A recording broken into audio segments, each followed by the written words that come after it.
More trouble for my friend Hillary. A new report says the Clinton Foundation got millions from foreign nationals while she was at the Department of State. This while the foundation's health charity reportedly stopped publishing donor lists in 2010. They say it was just an oversight. Really? Here to break all the sordid details, Jay Cost, author of the new book, A Republic No More. Jay, I have always hated the intersection of politics, government, and money, especially for this lady in waiting. What is happening? Well, that makes two of us to start. And look, I think what the Clintons have been doing for, 8 to 16 years, frankly, is building a shadow campaign operation. And they were building it while she was in the State Department, while she was in the Senate. And I think that that is now coming to light. Well, and when she said that she wouldn't accept any money once she became Secretary of State from these foreign governments, the next thing that happens is there are some of the foreign governments, or people connected to the foreign governments, I should say, start giving her money up to $68 million. And one is someone from the Saudi royal family, another one is a person from Parliament in another country. I mean, it's kind of like this email thing, and now the charity says, oh, we forgot to print the names of the donors.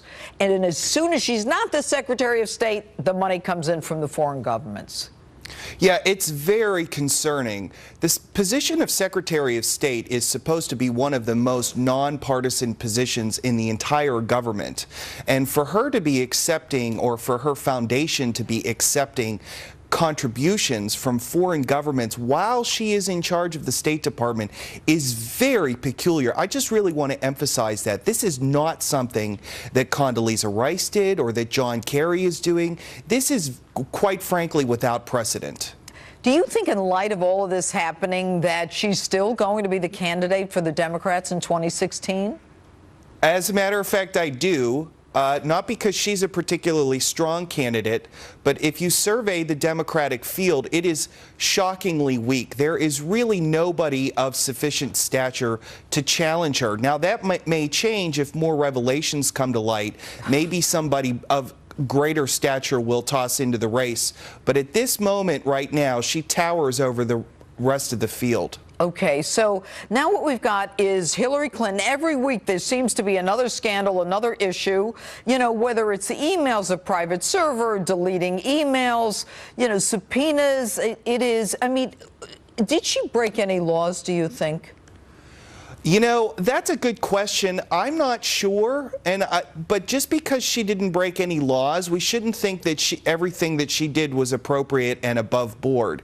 Oftentimes politicians find ways to behave inappropriately, unethically, without breaking laws. The laws have trouble keeping up with political malpractice, in no small part because politicians write the laws. And finally, given that she's taken money from Saudi Arabia, the Saudi Arabian government, as well as the royal family, I mean, and she talks about a war on women, and she is taking huge amounts of money. I mean, I really think you could live off the interest or run a country off the interest of the Clinton Foundation. And she's accepting money from countries where they stone women to death. They don't let women drive. I mean, do you think this will hurt her in the 2016 election if she does run? I think it can hurt her. It depends upon whom the Republicans nominate. I think the Clintons have made a political career out of saying one thing and doing another, and it really will come down to whether or not the Republicans can make the case effectively to the American people next year. All right, Jay Cost, thanks so much for being with us this evening. Thank you. All right.